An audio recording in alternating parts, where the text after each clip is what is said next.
देखा जाए तो दक्षिण भारत में ही सबसे ज्यादा सनातन का परिपालन हुआ है। इसी स्टालिन के पिता जो करुणानिधि ने भगवान राम का अस्तित्व ही नहीं है करके उन्होंने बोला था। इन्हीं के द्वारा ये सब वचन हमेशा बोले गए। प्राचीन काल में देवता और असुर होते थे, इस काल में सामान्य ब्राह्मण हो गए और ऐसे स्टालिन के पुत्र हो गए असुर। सनातन धर्म का अपमान करते हुए उन्हें किसी बीमारी से जोड़ते हैं। सनातन तो ऐसी चीज है कि आप उससे एक बार आ तो जाए, उसे समझ तो ले, आपका जीवन कल्याण हो जाएगा। तो सनातन को समझने के लिए वो बुद्धि चाहिए, वो अध्ययन चाहिए, वो उनका पूर्ण विकास चाहिए।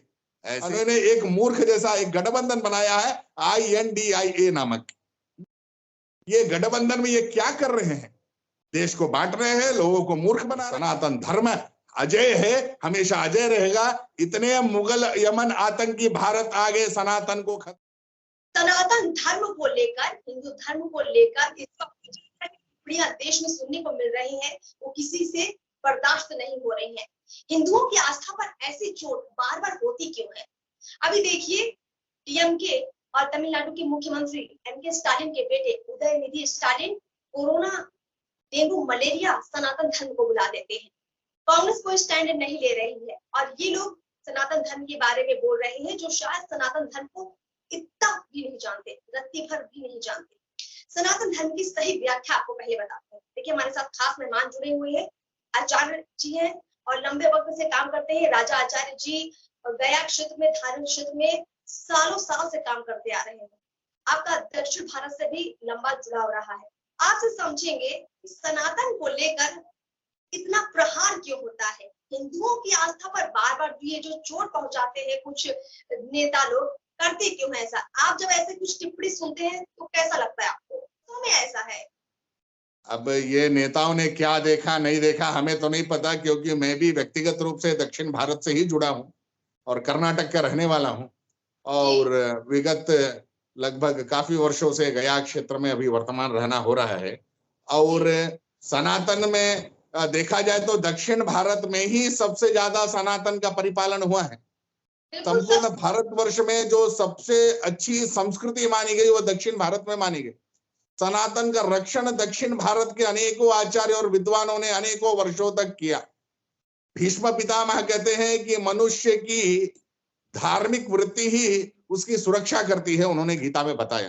तो धार्मिक वृत्ति क्या होगी? उसका सदाचार रहना, संस्कार में रहना। ये सदाचार और संस्कार जो है वो सनातन की संस्कृति सिखलाती है।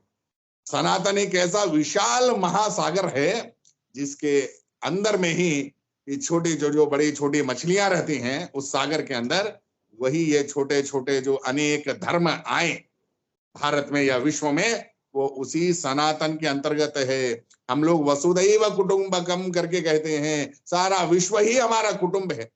तो सारा विश्व ही सनातन है, सभी सनातनी हैं। वाल्मीकि जी अपने रामायण जो ग्रंथ आया, वो ग्रंथ में उन्होंने उल्लेख किया पूरे विश्व का। तो सनातन परंपरा ही थी, कोई अन्य कुछ नहीं था।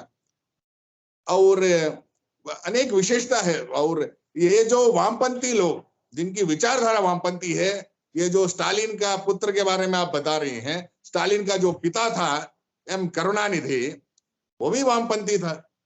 उसकी विचारधारा, वो नास्तिक उसे कहा जाता है कि वो नास्तिक था। अब उनके आप पीढ़ी दर पीढ़ी चले आइए, देखिए तो उनके पूर्वज लोग जो थे वो ब्राह्मणों का परिपालन करते, उनका सेवा करते थे। ये दक्षिण भारत में तमिलनाडु का इतिहास है। जो अद्भुत मंदिरें हैं वो सब तमिलनाडु में है। जो अनेक विद्वान लोग हुए वो तमिलनाडु के हुए, जो हमारे वैज्ञानिक हुए वो तमिलनाडु के हुए।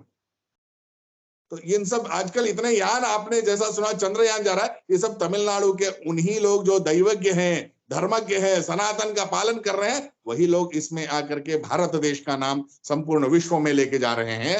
ऐसे कुछ लोग, ऐसे कुछ दरिद्र लोग भी जो नासमझ और अनपढ़ हैं, जैसे स्टालिन और उनके पुत्र, या आप मल्लिकार्जुन खड़गे जी के पुत्र के बारे में कह लें, जिन्हें किसी शास्त्र का, ज्ञान का, अपने धर्म का, अपने इतिहास का, अपने भारतवर्ष का कुछ भी नहीं पता हो, वो लोग सिर्फ एक छोटा सा पब्लिसिटी स्टंट पाने के लिए या मीडिया कवरेज पाने के लिए इस तरीके की ओछी हरकत करते हुए ये बयान देते हैं और सनातन धर्म का अपमान करते हुए उन्हें किसी बीमारी से जोड़ते हैं। सनातन तो ऐसी चीज है कि आप उससे एक बार आ तो जाए, उसे समझ तो ले, आपका जीवन कल्याण हो जाएगा। सनातन सनातन की परंपरा को जी बहुत आपने बात कही कि ये पब्लिसिटी स्टंट है। जैसा कि हम देखते हैं कि जब जब चुनाव नजदीक आता है, इस तरह की बयानबाजी खास तौर पर हिंदुओं के बारे में, सनातन धर्म के बारे में कोई भी उठकर चला आता है और बोल के चला जाता है। आप जैसे तमाम हिंदू संगठन है, तमाम इस तरह के जो आचार हैं, क्या इस पर कोई कानून बनाने की मांग करते हैं कि जब भी कोई ऐसी टिप्पणी हो तो सीधे कानून इस पर संज्ञान ले, और ऐसी जो टिप्पणियां जो लोग करते हैं किसी भी धर्म के बारे में, यहाँ बात सिर्फ सनातन की नहीं है, किसी के भी धर्म के बारे में अगर इस तरह गलत बोला जाता है तो उस पर कार्रवाई सरकारें क्यों नहीं करती समय पर? सरकार से मैं ये पूछना चाहता हूं इन विषयों पे कि सरकार मुझे ये बताए कि कोई भी सनातन का साधु, आचार्य या संत किसी को कन्वर्ट करने की बात करता है क्या? किसी को अपने धर्म में मिलाने की बात करता है क्या? लेकिन अपने पास इतने सारे मतलब वो प्रमाण हैं कि चाहे वो क्रिश्चियन कम्युनिटी या समुदाय हो ले, मुस्लिम कम्युनिटी या समुदाय हो ले, ये अनेकों ऐसे समुदाय हैं जो दूसरों को कन्वर्ट करने का काम कर रहे हैं। भारतवर्ष में ही रह करके, भारत का अन्न खा करके, सनातनियों के बीच में रह करके वे उन्हीं को अपना बनाने का कार्य कर रहे हैं। लेकिन सनातन ये नहीं करता। सनातन का कहना है कि तुम भी मेरे ही हो, वो दूसरा नहीं है कोई। जीसस क्राइस्ट के बारे में कहा जाता है कि पूरी जगन्नाथ में उन्होंने अनेकों वर्ष रह करके हिंदू और बौद्ध मतों का शिक्षा दीक्षा लेकर के वो यरूशलेम गया और वहां जाकर के उन्होंने बाइबल ग्रंथ का निर्माण किया। तो वो भी सनातन शिक्षा लेकर के ही गया और उसने जो पुस्तक का निर्माण किया, कोई अलग नहीं था। तो सनातन को समझने के लिए वो बुद्धि चाहिए, वो अध्ययन चाहिए, वो उनका पूर्ण विकास चाहिए। ऐसे नेताओं का विकास अभी तक नहीं हुआ है। ये सिर्फ ऐसे चुनावी प्रकरण में आने पर उस वोट के लिए ललायित रहते हैं, जो वोट उनको अन्य दूसरे मत वाले, दूसरे संप्रदाय वाले दे सके, उनको लालच में लाने के लिए वो हिंदुओं का अपमान करेंगे, सनातन का अपमान करेंगे, देवी देवताओं का अपना अपमान करेंगे। इसी स्टालिन के पिता जो करुणानिधि ने भगवान राम का अस्तित्व ही नहीं है करके उन्होंने बोला था। वो स्वयं एक नास्तिक था।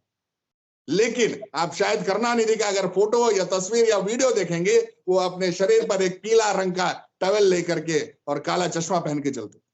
बिल्कुल, इसमें दो विषय था। शास्त्रीय विचारों से बता रहा हूं। करुणानिधि के प्रधान ज्योतिषी थे।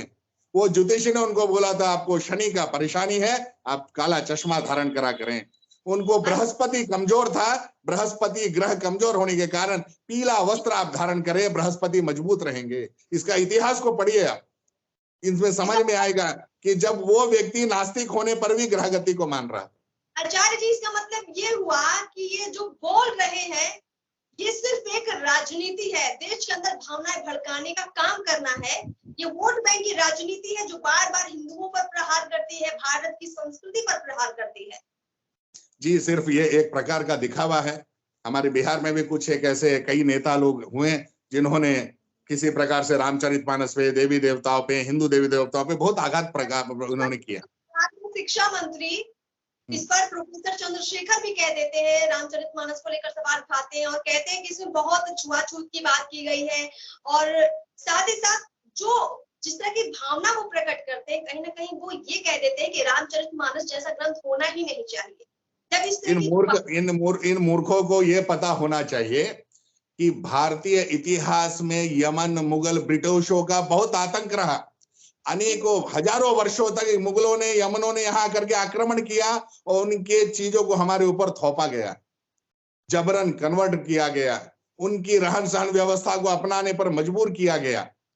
यही मजबूरी की व्यवस्था इन नेताओं को पैदा करती है, जो लोग ये दोगलेपन का शिकार होने के बाद इन विषयों को सीधे हिंदू धर्म या उनके साहित्य या उनके वेद पुस्तक पुराणों पर ये उंगली उठा करके ये कहते हैं कि भाई सनातन में या भगवान राम के जीवन चरित्रों में इनमें छुआछूत की व्यवस्था थी, और ऐसी ये छुआछूत की व्यवस्था नहीं थी।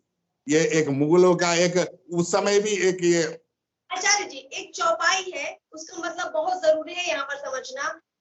आपको बखूबी मालूम होगा, सकल ताड़ना के अधिकारी, मुझे पूरी लाइन अभी याद नहीं आ रही है, लेकिन उसके अंत में सकल ताड़ना के अधिकारी, जिस पर महिलाओं का जिक्र है, कुछ लोगों का जिक्र है। आप उस चौपाई के बारे में समझ रहे होंगे।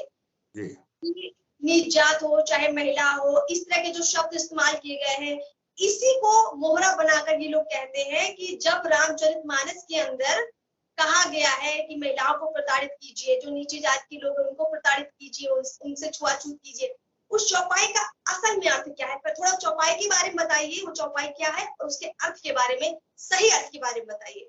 तुलसी कृत रामायण में ये वर्णन आता है, ढोल गवार शूद्र पशु नारी जी सकल तारणा के अधिकारी। बिल्कुल यही चौपाई है जी। जी। और ये चौपाई जो है ये अवधी भाषा में लिखी गई है। जी ताड़न शब्द होता है संस्कृत, जी ताड़न शब्द संस्कृत होता है, जो कि जब पूरी चौपाई अवधि में लिखी गई है तो संस्कृत का शब्द उसमें जुटा हुआ ताड़ना, तो ताड़न का अर्थ होता है मारना। लेकिन ये ताड़न जो है वो संस्कृत शब्द वहां नहीं जुटा हुआ, वो अवधि शब्द वहां जुटा हुआ है। तारण, उद्धार होते हैं ये लोग, ये उद्धार करते हैं। ये जी इन्हें देख करके वो व्यक्ति बहुत चीज समझ सकता है। अवधि का ज्ञान होने वाले व्यक्ति ही इसे समझ सकेंगे, मूर्ख कदापि नहीं समझ सकेंगे। तुलसीदास ने इतने अद्भुत ग्रंथ का निर्माण किया, इतने लोगों के कल्याण में उसमें बातें लिखी, वो चीजों में अगर इसे बुद्धिमान व्यक्ति, पढ़ा लिखा व्यक्ति, समझदार व्यक्ति ही समझ सकता है। इन नेता मंत्री और स्टंट बाजों से ये सब संभव नहीं है। ये वोट बैंक बनाने के लिए सामान्य भोले भाले जनता को कुछ विषय समझा करके ये स्वर्ण और वो कहा जाता ना स्वर्ण जाति और भाई ये नीच जाति है, एससी एसटी, ये इसमें मतभेद लाने के लिए किए। प्राचीन गुरुकुल परंपरा अगर ये जाने तो बहुत प्राचीन में एक एक शहर में 100-100 गुरुकुल हुआ करते थे। उन गुरुकुलों में सभी धर्म संप्रदाय जातियों के बच्चे पढ़ते थे। वहां ब्राह्मण, वैश्य, शूद्र, क्षत्रिय सभी बच्चे वहां पढ़ने के लिए जाते थे। उन सभी को ज्ञानमय दिया जाता था। पुरुष सूक्त में बताता है, ब्राह्मणोश्य मुखमासीत बाहु राजन्य कृतः ऊरु तदस्य यद्वैश्यः पद्भ्यागुम शूद्रो जायता। भगवान नारायण के 4 महत्वपूर्ण अंगों से 4 वर्णों का निर्णय निकलता है। मुख से ब्राह्मण, विष्णु के मुख से ब्राह्मण आए, बाहु से क्षत्रिय आए, कमर के भाग से वैश्य पैदा लिए, भगवान के पाद से, चरण से हरिजनों का यानी शूद्रों का निर्माण हुआ। तो वो भी भगवान विष्णु के ही अंग है, वो भी सनातनी है। इसमें कोई छुआछूत का व्यवहार, किसी प्रकार का व्यवहार नहीं, शुद्धता का व्यवहार अवश्य रहा। सनातन धर्म में शुद्ध आचार विचार से रहन सिखाया गया। उन शुद्ध आचारों के रहने के चलते ही प्राचीन कला में कुछ ग्रंथों में इसके विषय आती है। शुद्धता से रहने के लिए ही ब्राह्मण शूद्रों को समझाते थे, नित्य स्नान करना, भगवान सूर्य को जल चढ़ाना, देवता पूजा अर्चना करना, तभी आपका मन भी शुद्ध रहेगा, तन भी शुद्ध रहेगा। आप ये आचरण नहीं करते हैं तो आप मलिन हो जाते हैं, यानी आप असुर हो जाते हैं। तो आसुरी प्रवृत्ति वाले ही ये वामपंथी रहे और इन्हीं के द्वारा ये सब वचन हमेशा बोले गए। प्राचीन काल में देवता और असुर होते थे, इस काल में सामान्य ब्राह्मण हो गए और ऐसे स्टालिन के पुत्र हो गए असुर।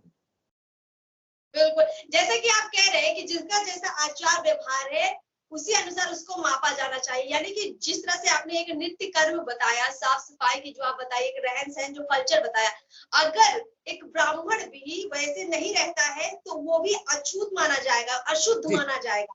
लेकिन जन्म के आधार पर, जाति के आधार पर ऐसी कोई व्यवस्था है ही नहीं हमारे धर्म में, जिसका मुद्दा बनाकर ये तमाम वामपंथी दल हो चाहे अन्य दल हो, वोट की राजनीति करते हैं।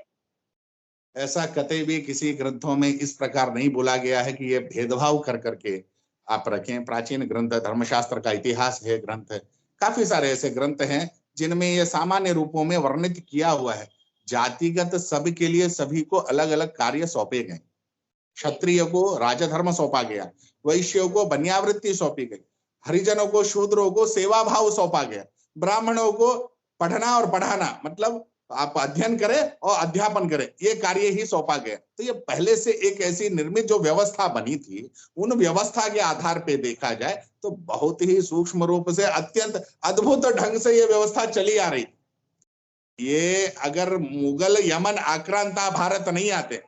आचार्य जी, जितना हम समझ पा रहे हैं, मान लीजिए आपने जो ये व्यवस्था बताई जो हमारे धर्म ग्रंथों में, इस व्यवस्था में कहीं ऐसा लिखा तो नहीं है कि अगर कोई काम बच्चों को पढ़ाने का कर रहा है तो वो सर्वोत्तम है, या कोई साफ सफाई का काम कर रहा है तो वो खराब है। अगर कोई व्यक्ति साफ सफाई जैसा काम कर रहा है, स्वच्छता का काम कर रहा है, तो उसको नीच समझ लेना, ये तो समझने वाले की नीचता हो गई। जो काम कर रहा है उसको आप छोटा कैसे आंक सकते हैं? तो ये अगर ब्राह्मण उच्च जाति हो करके भी अगर वो नीच कर्म करता है तो वो नीच ही कहलाता है। ये बात समझना बहुत जरूरी है। जिनको जो वर्ण व्यवस्था के आधार पर, जाति व्यवस्था के आधार पर, कर्म व्यवस्था के आधार पे जो जो कार्य मिला है वो अवश्य कर सकते हैं। हमने कई ऐसे ब्राह्मणों को देखा कई मंदिरों के बाहर जिनका जूता चप्पल का स्टॉल है। वो ब्राह्मण वृत्ति नहीं करते, वो वहां बैठते हैं जो तीर्थ यात्रियों को जूता रखने का काम करते हैं। कुछ लोग यहाँ पर दूध है, फल फूल बेच रहे हैं ब्राह्मण, तो उस आधार पर वो तो अपना ब्राह्मणत्व नहीं कर रहा है ना, वो तो अपना उस स्तर पे वो अन्य कामों की अपेक्षा जो दूसरे काम वो कर रहा है। तो कर्मों के आधार पे ही ये बांटा गया, अर्थात उन्हें जो वो कर्म करेंगे वही वो कहलाएंगे। बिल्कुल। जो आपका कोई भी कर्म है, जो भी संसार में कोई भी कर्म है जो कि सकारात्मक दिशा में किया जा रहा है, ऐसे किसी कर्म को कम या ज्यादा आंका नहीं जा सकता है, क्योंकि कर्म तो सबसे महान कहा जाता है। श्री कृष्ण भी अर्जुन जी को यही बताते हैं, गीता में यही बताते हैं। थोड़ा आचार्य जी ये भी समझेंगे आपसे, अंतिम सवाल आपसे लेंगे। राहुल गांधी जी आपने बहुत बार देखा होगा जनेऊधारी बन जाते हैं और कई बार तमाम मंदिरों में मत्था भी टेकते हैं, लेकिन जब किसी अन्य धर्म पर कोई टीका टिप्पणी होती है तो बहुत स्टैंड लेते हैं, क्योंकि वो ऐसे नेता हैं, विपक्ष के नेता हैं जो जिनका बोलना मायने रखता है। वो ट्वीट जब करते हैं तो देश में बवाल मचता है, लोग उनकी बात सुनते भी हैं क्योंकि विपक्ष के नेता है। लेकिन जब हिंदुओं की बात आती है उनका कोई ऐसा ट्वीट नहीं आता है, कोई स्टैंड नहीं आता है, कोई ऐसी टिप्पणी नहीं आती है जिससे हिंदू धर्म के लोगों को भी लगे कि हाँ राहुल गांधी जी को हमारे प्रति भी प्रेम है, हिंदू संस्कृति से उनको लगाव है। ऐसा कोई उनका दिखता नहीं है जेस्चर। जी, ये राहुल गांधी को उनके पूर्वजों से ही ये सारे संस्कार मिले हैं जो वो कर रहे हैं। भूतपूर्व प्रधानमंत्री जवाहरलाल नेहरू ने भी इसी तरीके का स्टंट दिखाते हुए आम जनों का जो के बीच अपना जो है एक उन्होंने प्रस्तुत किया था, और वही चीजें अभी राहुल गांधी कर रहे हैं। और वोट बैंक की राजनीति आप ले लीजिए कि वो केरल में मंदिरों में जाते हैं तो वहां धोती पहन लेते हैं, जनेऊ पहन लेते हैं, रुद्राभिषेक करते दिख रहे हैं, कई जगह कुछ तिलक लगाते दिख रहे हैं, कुछ मस्जिदों में जाके वो टोपी पहन ले रहे हैं। इसका अर्थ क्या है? आप क्या मानते हैं और क्या मनवाना चाहते हैं, या देश को आप क्या दिखा रहे हैं? वास्तविक में आप क्या है, ये मूल आपको सामने रखना पड़ेगा कि आप वास्तविक हैं क्या। अभी भारत पूरी तरीके से एक बहुत कमजोर व्यवस्था से गुजर रहा है जो कि है जातिगत राजनीति। अगर इन विषयों को छोड़ दिया जाए और व्यक्ति सिर्फ काम के आधार पर अपने वोट को मांगने के लिए जाए, तब जनता जो है सही निर्णय ले पाएगी। तो ये मंत्री, ये राजनेता, यही लोग जो है सामान्य आम लोगों को जातिगत राजनीति से जोड़ ले रहे हैं, उस तंत्रगत धर्मगत राजनीति से जोड़ ले रहे हैं। मुस्लिम को ही वोट देगा, भाई मैं क्रिश्चियन हूं तुम मेरे पास आओ वोट देगा, ये ऐसा नहीं होना चाहिए। ऐसे होने से ही भारत क्या एक एक राज्य में लोग टुकड़ों में बिखर जाएंगे। आने वाला समय बहुत कठिन होगा। चाणक्य की नीति पढ़िए, अगर राजनीति को जानना है तो। स्वच्छ राजनीति किसे कहते हैं? आप स्पष्टता दिखाइए, सभी लोगों के प्रति एक समान व्यवहार रखिए, वो राजनीति होती। आप अलग अलग इस प्रकार की करेंगे, दूसरे धर्म की निंदा होती है तो तुरंत जो है उस व्यक्ति के ऊपर केस मुकदमा होके मारना पीटना और बहुत सारे फतवे जारी हो जाते। बिल्कुल बिल्कुल सही बोल रहे हैं आप। अभी केरल का एक वीडियो सामने आया है जहां पर हिंदू विरोधी और राम के विरोधी के नारे लगते हुए रैली निकाली गई, लेकिन वो रैली का नाम था मणिपुर बचाओ आंदोलन था। वो वहां पर हिंदू के लिए विरोध में नारेबाजी लग रही थी, राम के विरोध की नारेबाजी लग रही थी। ये क्या राजनीति है? वामपंथी सरकार वहां पर है, कांग्रेस उनको सपोर्ट करते बैठी। उन्होंने एक मूर्ख जैसा एक गठबंधन बनाया है INDIA नामक। ये गठबंधन में ये क्या कर रहे हैं? देश को बांट रहे हैं, लोगों को मूर्ख बना रहे हैं, राजनीति करने आए हैं। और उन्हीं के कोई मंत्री और नेता ऐसी टिप्पणी करते हैं कि हिंदू सनातन धर्म में कोरोना नामक बीमारी है। इन्हें क्या समझ है? कितना अध्ययन किया इन्होंने, कितने चीजों को इन्होंने जाना। तो बहुत ही हमारी भारत की राजनीति बहुत दुर्दशा में आ रही है, बहुत कठिन समय में आ रहा है, और इसे बचाना है तो सभी को एक साथ, सभी वर्गों को एक साथ खड़ा होना होगा। कोई छुआछूत नहीं, कोई जात पात नहीं, ब्राह्मण वैश्य हिंदू क्षत्रिय जो जितने लोग रहेंगे, तो इन सभी जब एक साथ आएंगे तो हमारे भारत का कल्याण अवश्य होगा। हम कोई अलग नहीं, हम सभी भारतीय हैं, हम सभी सनातनी हैं, और सनातन धर्म अजय है, हमेशा अजय रहेगा। इतने मुगल यमन आतंकी भारत आगे सनातन को खत्म नहीं कर पाए। हमारे आपके सबके पूर्वज इतने महान थे, उन्होंने भारत में सनातन धर्म की नींव रखी रही, रक्षा किया, आज भी पनप रहा है। आज हर बच्चा जय श्री राम बोल रहा है, हर बच्चा जय महाकाल बोल रहा है। और ये आप देख रहे हैं कि हमारा भारत के नई युवा पीढ़ी जो है वो अब समझ में आ रहा है वास्तविकता। उनको इतने दिन से उनके ऊपर एक पर्दा डाला हुआ था, आज वास्तविक उन्हें समझ में आ रहा है। धीरे धीरे उत्थान अवश्य होगा। सनातन धर्म हमेशा जय है, जय रहेगा। कोई ऐसे मूर्ख लोग आकर के इसका कुछ बिगाड़ नहीं पाएंगे। जी आचार्य जी, उम्मीद करते हैं कि जिस तरीके से आपने समझाया है देश की जनता जरूर समझेगी। और दूसरी बड़ी बात कि जो आपने बात कही कि जात पात छुआछूत, इस तरह की जो छोटी मानसिकता, इससे ऊपर उठकर सब एक हो जाए, तो ऐसा बोलने वालों को वाकई में करारा जवाब दिया जा सकता है। आपका बहुत बहुत शुक्रिया आचार्य जी, आपने हमारे साथ जो वक्त दिया, बहुत कीमती वक्त दिया आपका। फिर आपसे मुलाकात होगी एक नए विषय के साथ। दर्शकों से भी इजाजत लेते हैं, चैनल को सब्सक्राइब जरूर कीजिए। नमस्कार।